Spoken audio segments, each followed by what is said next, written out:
Luc chapitre 22, comme je disais donc, ils ont préparé la chambre haute. Tu peux regarder justement avec nous au verset 12, Jésus a dit, il va vous montrer une grande chambre haute, toute meublée. Préparez-y la Pâque. Eux ont été, ils ont trouvé tout comme il leur avait dit. Comme nous, quand on vit selon les enseignements du Seigneur, on remet entre ses mains les choses, il s'occupe des situations et de nous. Ils ont trouvé tout comme il leur avait dit, ils ont préparé la Pâque.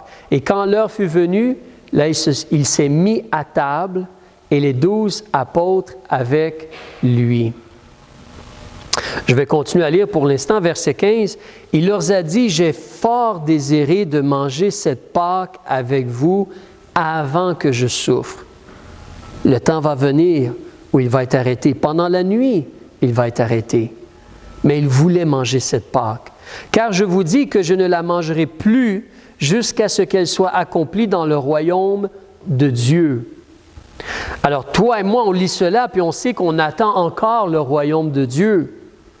Mais pour les apôtres, imaginez, le Messie, celui que vous avez reconnu comme le Christ, il y a des gens qui ont quitté leur commerce. Matthieu a quitté son travail, tu te rappelles, il a laissé, puis il a suivi Jésus. Pierre et André ont laissé les filets, Jacques et Jean, ils ont laissé les filets.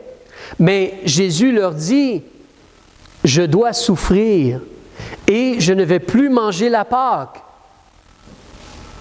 Je ne mangerai plus la Pâque. » Alors, c'est comme, il ne sera plus là. Donc, il est en train de les préparer tranquillement, mais la réalité, il leur en a déjà parlé. Il doit mourir. Il va quitter. Et ensuite, il va ressusciter. Il continue au verset 17, donc, où nous continuons au verset 17. « Ayant pris la coupe et rendu grâce, il remercie parce qu'avant de manger, on remercie Dieu comme Jésus nous a montré l'exemple.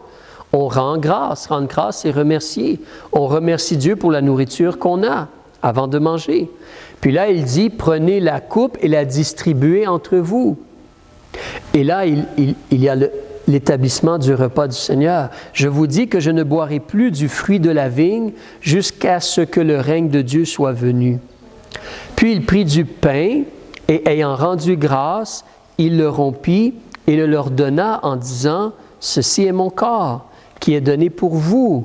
Faites ceci en mémoire de moi. » De même, après avoir soupé, il leur donna la coupe en disant, « Cette coupe est la nouvelle alliance en mon sang, qui est répandue pour vous. » On va faire une petite pause. Mais tu vois ici que le Seigneur, donc, il est en train d'établir le repas du Seigneur. En anglais, the Lord's Supper. Il est en train d'établir cela. On va remarquer certaines petites choses. En réalité, dans la situation ici, on voit que Jésus, il est là et il y a avec lui, il semble, seulement les 12 apôtres. Tu peux voir au verset 14, Jésus, il se met à table et les 12 apôtres sont avec lui. Seulement les 12 apôtres. C'est le temps où c'est la Pâque. Donc, on vient juste de lire, nous, dans Exode, tu peux aller revoir Exode chapitre 12, mais on mentionnait que la Pâque, généralement, pour les Juifs, c'était observé avec sa maison, les gens de sa maison, sa famille. Exode chapitre 12, et si tu regardes verset 3 et verset 4, on te mentionne de parler à toute l'assemblée d'Israël et de dire, au 10e jour de ce mois, prenez chacun un agneau ou un chevreau par maison de leur père. Un agneau ou un chevreau par maison. Si la maison est trop petite, c'est la maisonnée. C'est comme ta famille, ceux qui habitent dans la même maison avec toi. Tes enfants qui ne sont peut-être pas encore adultes, qui n'ont peut-être pas encore été mariés et eu des enfants et qui sont devenus une famille par eux-mêmes là. Donc, ça, c'est comment on observait la Pâque chez les Juifs en famille. Alors, si Jésus est là, puis il est là avec les 12 apôtres, c'est un peu particulier. On peut se demander peut-être, est-ce que les femmes des apôtres sont avec eux? Est-ce que les enfants des apôtres, si les apôtres ont des enfants, sont avec eux? Est-ce que la mère de Jésus est avec eux? À cette table-là, en tout cas, il y a seulement 12. Avec Jésus, ils sont comme 13. Et tu connais un peu l'histoire, Judas va se lever ensuite puis aller trahir Jésus. Mais il semble qu'il est là, Jésus, avec les 12. Et comme je dis, pour Jésus, pour un Juif, la Pâque, c'est avec les gens de sa maison. Jésus, il établit justement le repas du Seigneur. Et ici, dans ce qu'on regarde, on peut considérer en même temps, Jésus, il est là et il a débuté une église. Il a débuté une église. Il est là avec les gens de son église, de sa maison. Si tu veux garder ton doigt ici, recule dans Matthieu chapitre 26. Autour du même temps, justement, dans Matthieu chapitre 26, page 41, on va regarder à partir du verset 20.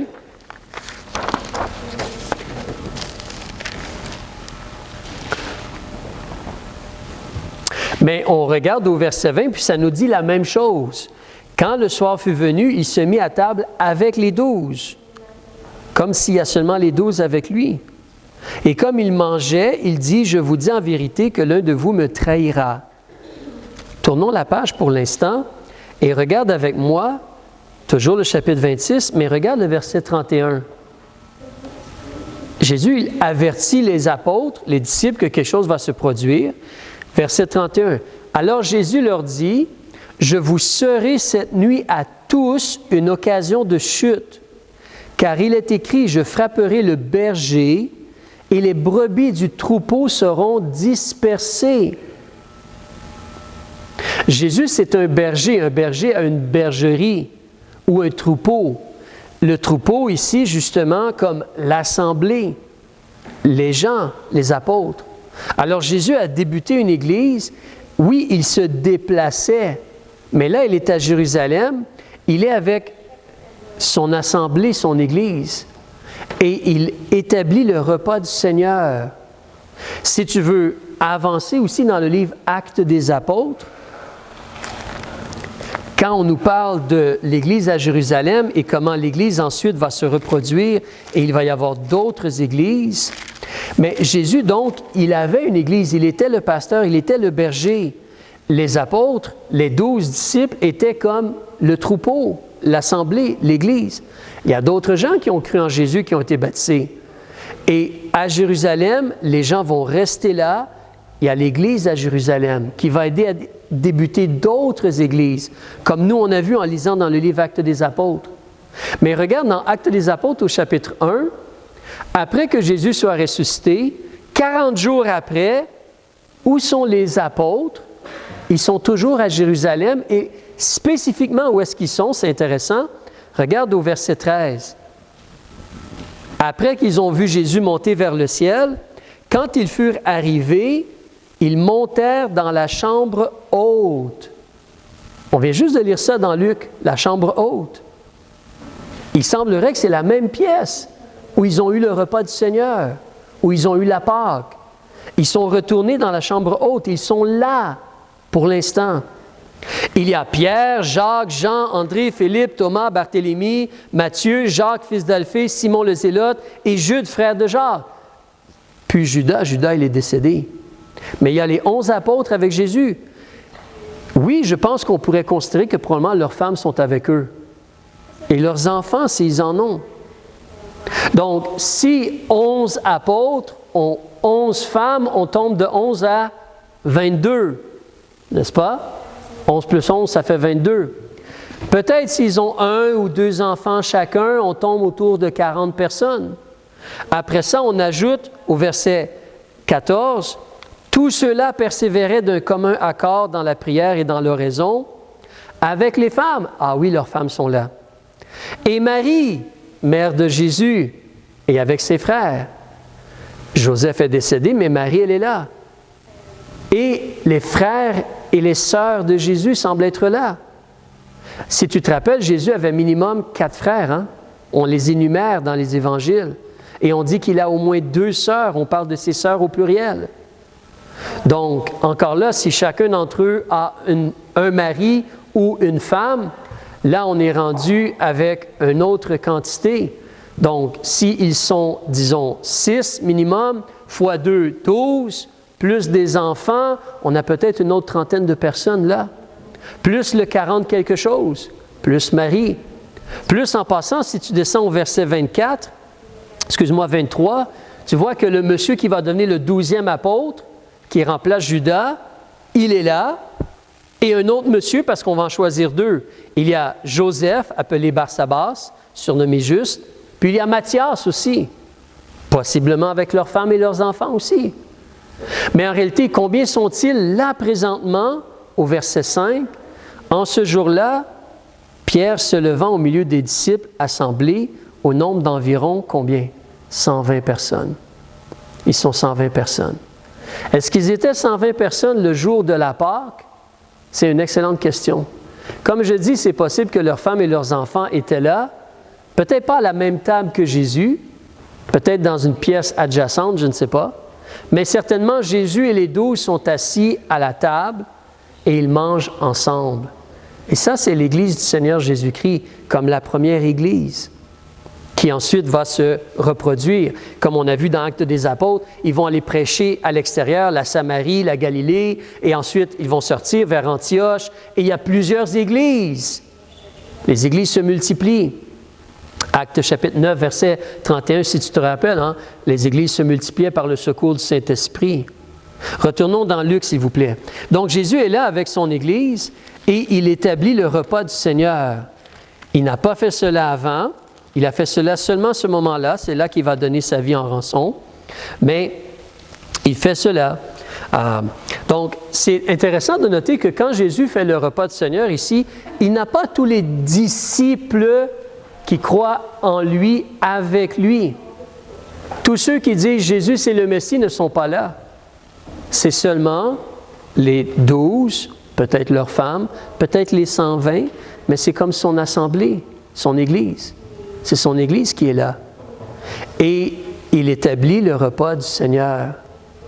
Il ne fait pas le repas du Seigneur avec tout le monde. Il fait le repas du Seigneur avec son assemblée. La Pâque, tu faisais cela avec ta maison. Et ici, quand Jésus fait le repas du Seigneur, en passant, il faut bien réaliser, on va en reparler dans un instant, mais le repas du Seigneur ne donne pas une grâce. Ça ne te donne pas une bénédiction spéciale.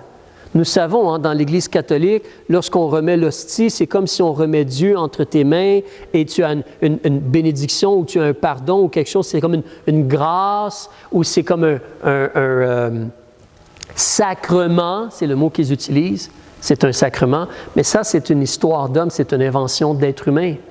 Le repas du Seigneur ne pardonne pas tes péchés, n'aide pas à pardonner tes péchés, ne te donne pas une grâce spéciale ou une bénédiction spéciale. Le repas du Seigneur, c'est un symbole. C'est un symbole. C'est une représentation de quelque chose. On va en parler plus, mais c'est seulement une représentation. Comme observer la Pâque ne donnait pas une bénédiction spéciale à Israël. C'était une représentation de Dieu qui les avait délivrés. Il faisait cela pour se rappeler ce que Dieu avait fait pour la nation d'Israël. Tu devais le faire, mais ça ne te donnait pas une bénédiction nécessairement ou une grâce ou une faveur ou quelque chose du genre. Donc, mais Jésus a observé cela avec son Église. Luc chapitre 22, si on regarde ces choses-là, comme je disais, c'est là que Jésus établit le repas du Seigneur. Et donc, en anglais, on va dire « the Lord's Supper ». En français, on dit « le repas du Seigneur ». C'est vrai que aussi dans la Bible, comme celle qu'on utilise en français, on a une expression qui est plutôt utilisée en Europe, je pense. C'est l'expression « la scène », avec un C majuscule, E accent grave, N-E, la scène. C'est un mot spécial. C'est que le mot « scène » vient du mot latin « cena », qui veut dire le repas du soir. Dans le sens que Jésus a le repas du soir, la Pâque avec ses disciples, donc on a créé un mot, la scène, pour parler de cet événement-là. Mais ici au Québec, on dit plutôt le repas du Seigneur et c'est bien correct. Mais dans la Bible Osterval, on va utiliser le mot la scène en 1 Corinthiens chapitre 11. Tu sais, le chapitre qui parle du repas du Seigneur, on va utiliser le mot « la scène ». Mais on dit le repas du Seigneur généralement. Donc, Jésus établit le repas du Seigneur.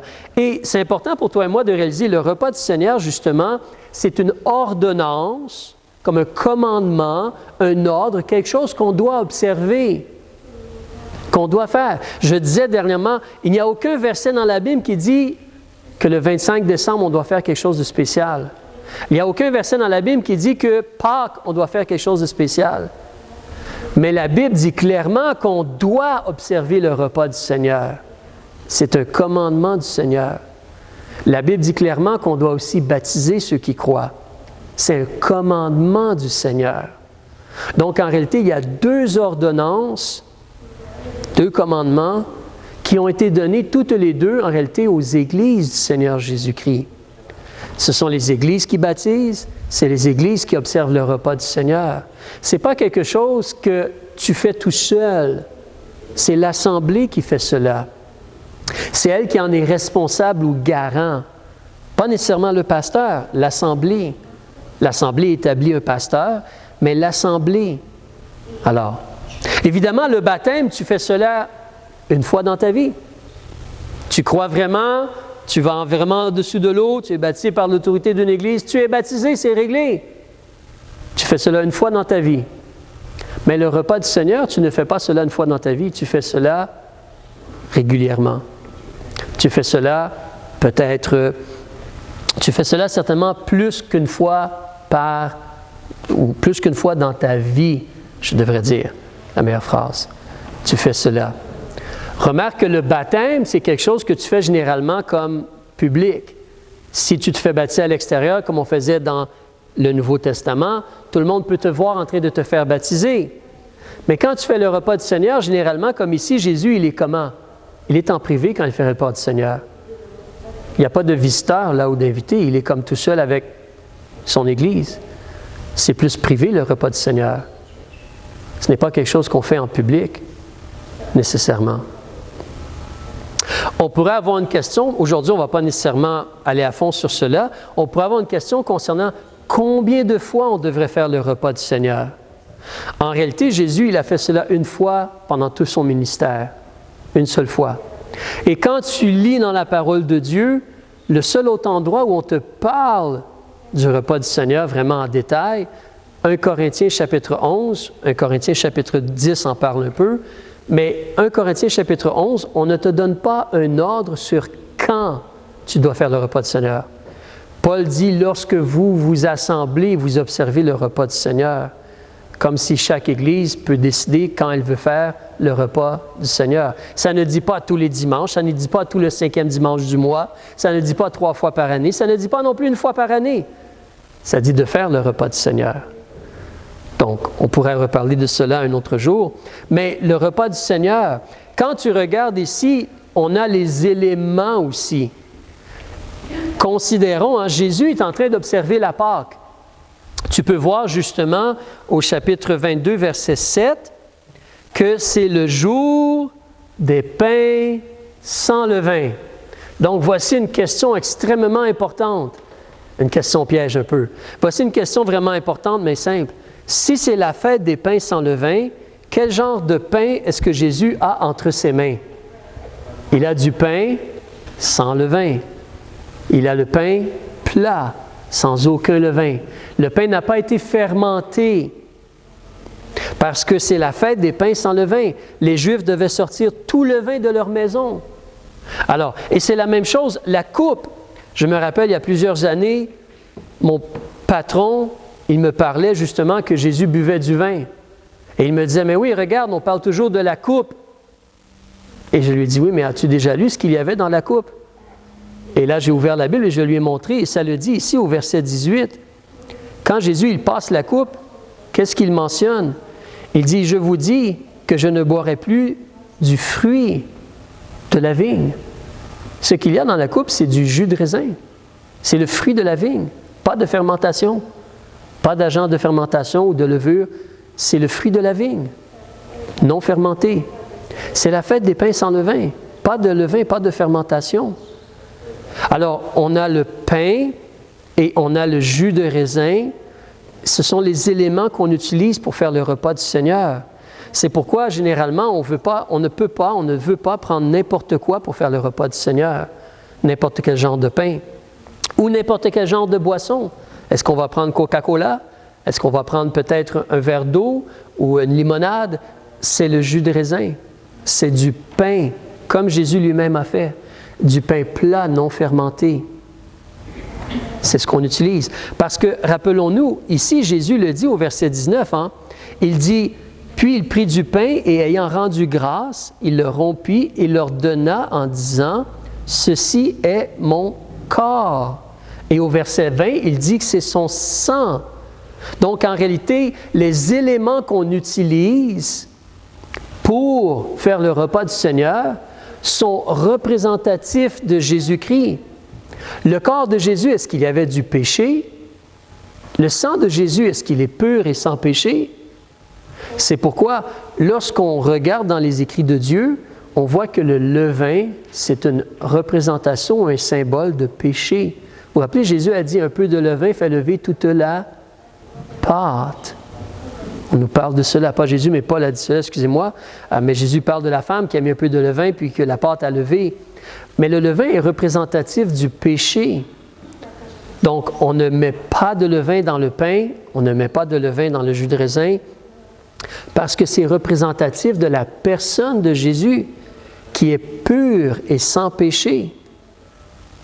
Il y a aussi des fois l'autre question, comme je mentionnais, il y a des gens qui pensent que le pain, justement, ou l'hostie plus spécifiquement, donc l'hostie devient le corps de Jésus-Christ.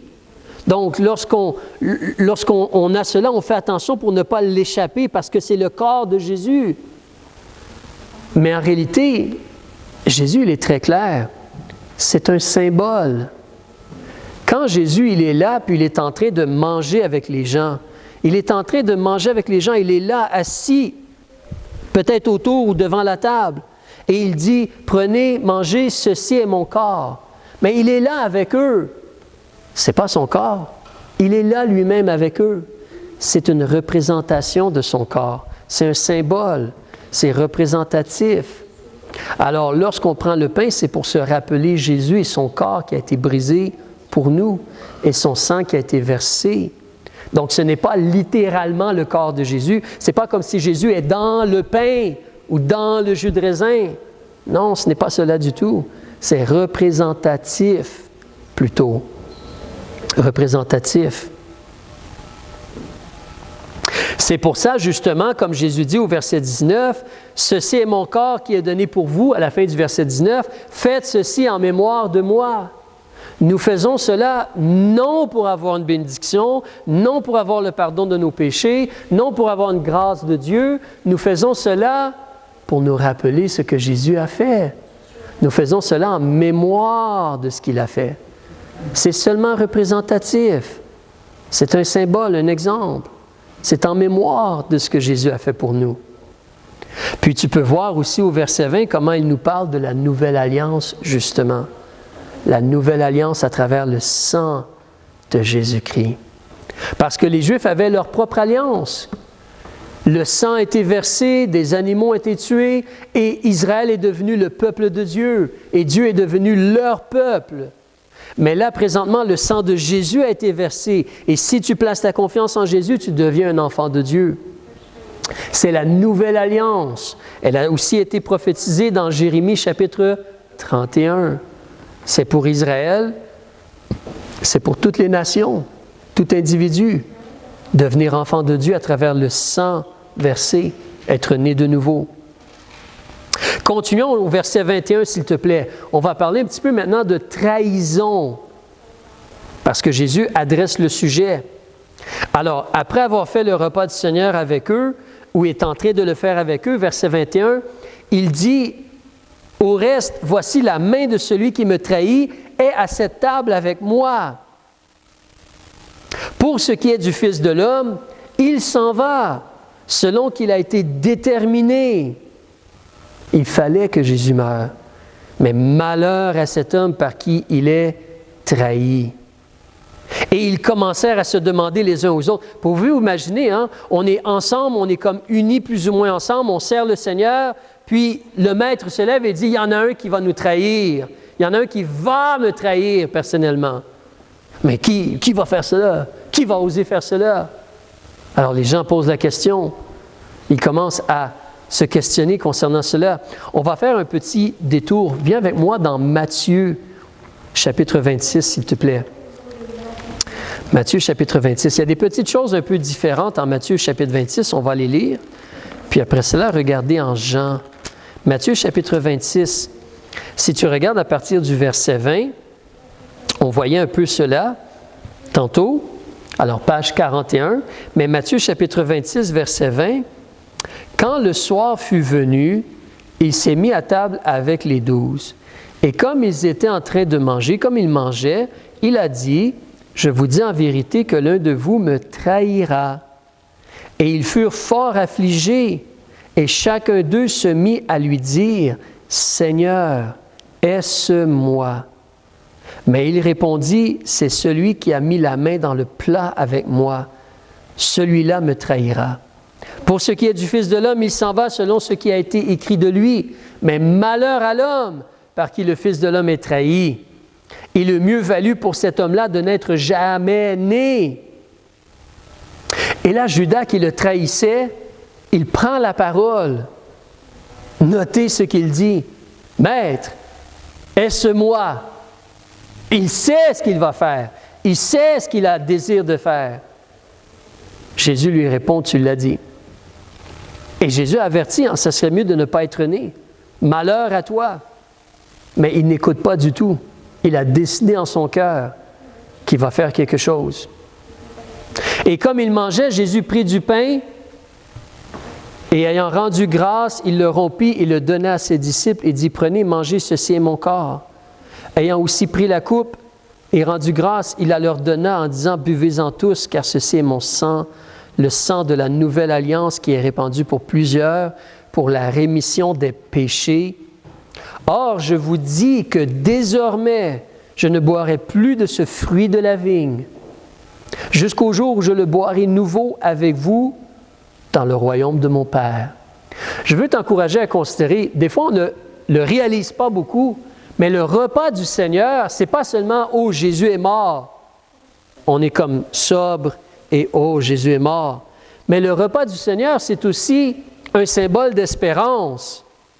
Comme Jésus dit ici, « Je ne boirai plus de ce fruit de la vigne jusqu'au jour où je le boirai nouveau avec vous dans le royaume de mon Père. » Il y a l'idée d'une espérance. Tu peux faire un tour avec moi dans 1 Corinthiens chapitre 11. Si tu peux, je vais juste lire un verset, mais au chapitre 11, quand Paul parle du repas du Seigneur, qu'est-ce qu'il nous dit justement au verset 26? Si tu veux venir, c'est à la page 244. Mais il dit au verset 26, « Car toutes les fois que vous mangez de ce pain et que vous buvez de cette coupe, » donc il dit toutes les fois. Il ne dit pas que tu dois le faire à des temps décidés d'avance nécessairement, mais toutes les fois que vous mangez de ce pain et que vous buvez de cette coupe, vous annoncez quoi? La mort du Seigneur, jusqu'à ce qu'il vienne. C'est-à-dire que cela nous rappelle l'espérance qu'il va revenir et régner, et on va co-régner avec lui. Alors le repas du Seigneur, ce n'est pas seulement Jésus est mort pour nous, mais il revient et il va établir son règne. Et on va manger avec lui dans le repas, on va manger avec lui dans le royaume de Dieu. On a aussi cette espérance-là. Alléluia! Alors, on a terminé en Matthieu. On va se diriger vers Jean, s'il te plaît. Vers Jean, chapitre 13. Je vais juste toucher une petite chose. Peut-être les gens ont une question sur cela. On ne regarde pas spécifiquement le repas du Seigneur, on regarde ce qui s'est produit avant que Jésus soit arrêté. Mais en réalité, il y a des gens des fois qui se posent la question, est-ce que Judas, il a pris le repas du Seigneur, oui ou non? On sait qu'il était là, mais il a quitté à un moment donné. Alors des fois, les gens se posent la question, quand est-ce que Judas a quitté?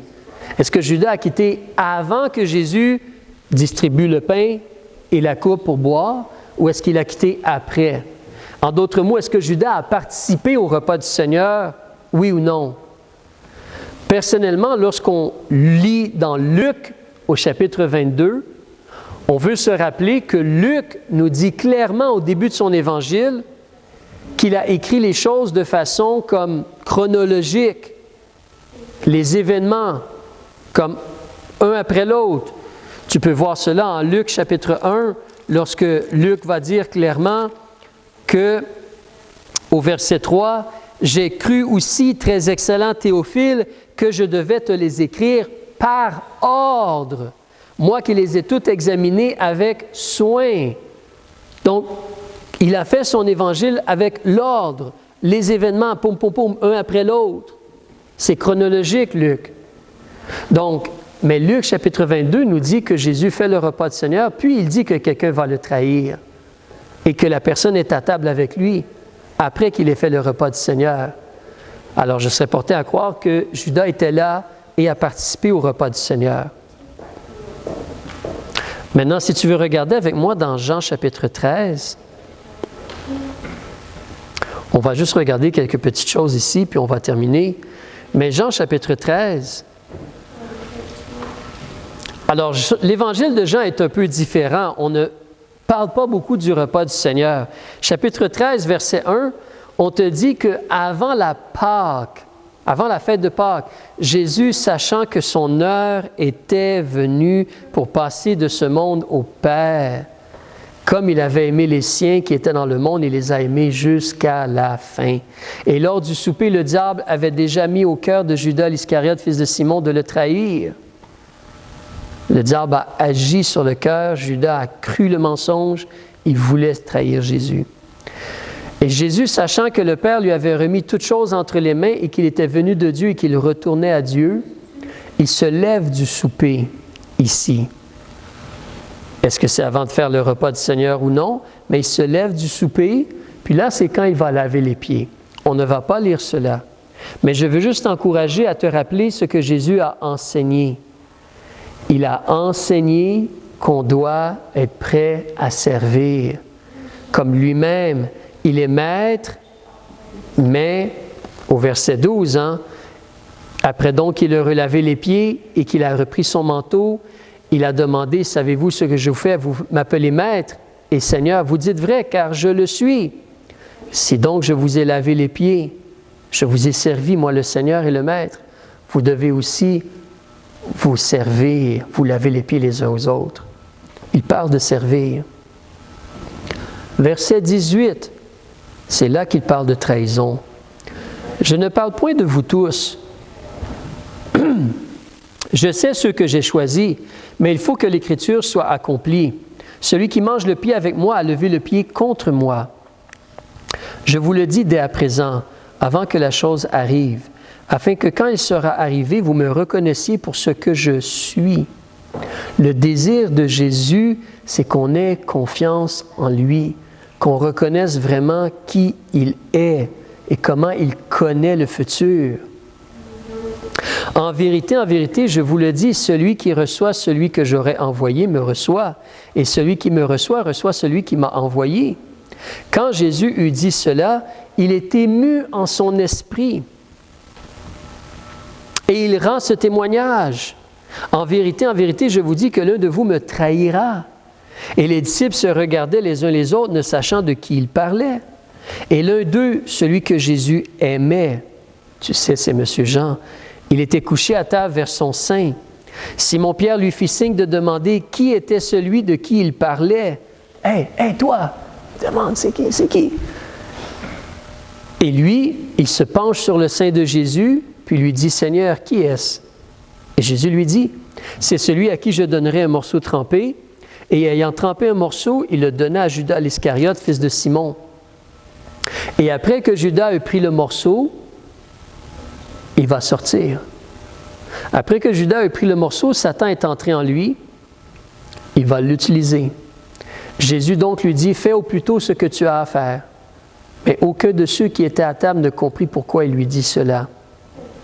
C'est autour de ce même temps que Judas a dit, « Est-ce que c'est moi? » Et Jésus a dit, « Tu le dis. » Tu te rappelles, on a lu dans Matthieu.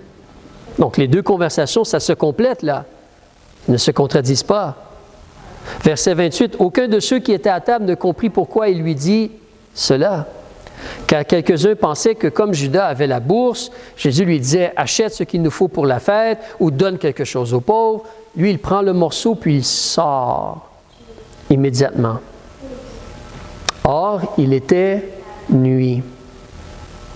Il était nuit. C'est là que j'ai des raisons de croire qu'il a pris le repas du Seigneur, puis là, il est sorti, c'est la nuit. Et quand il sort, qu'est-ce que Jésus dit? Il parle d'être glorifié ou honoré. Quand il fut sorti, Jésus dit, maintenant, le Fils de l'homme est glorifié. Et Dieu est glorifié en lui. Si Dieu est glorifié en lui, Dieu le glorifiera aussi en lui-même. Et il le glorifiera bientôt. Il va le glorifier. Le Père est glorifié dans le Fils est glorifié dans le Père. Et nous, dans tout cela, on va conclure. Si tu me permets, recule au chapitre 12. Au chapitre 12, on a vu cela tantôt. Repensons à cela. Qu'est-ce que Jésus a dit au verset 26? Parce qu'on veut parler aujourd'hui de symboles et d'honneur. Il y a le repas du Seigneur, mais il y a la réalité de servir le Seigneur. Verset 26, « Si quelqu'un me sert. » Et Jésus a dit à ses disciples, on doit servir. Si quelqu'un me sert, qu'il me suive. Comme Jésus a servi le Père, et Jésus est glorifié dans le Père, et le Père est glorifié en Jésus. Nous, on sert Jésus, et on te dit à la fin du verset, si quelqu'un me sert, le Père va l'honorer. Le Père va t'honorer si tu sers Jésus. Wow! Tu sais, si les hommes t'honorent, c'est une chose. Ils vont nommer une rue par ton nom. Est-ce que vous faites cela? Des fois, moi, je fais souvent cela. Je vois le nom d'une rue et je demande, qu'est-ce qu'il a fait, ce monsieur-là? Qu'est-ce qu'elle a fait, cette madame-là? Pourquoi elle a une rue en son nom?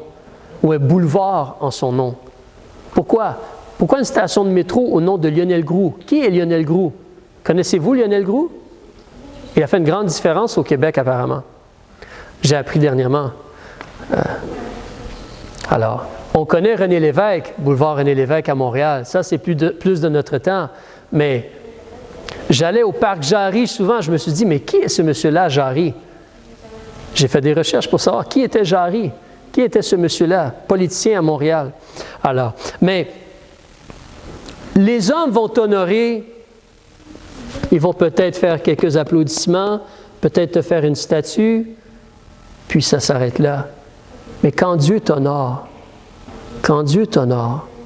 tu te rappelles l'histoire d'Esther avec Haman et Mardoché?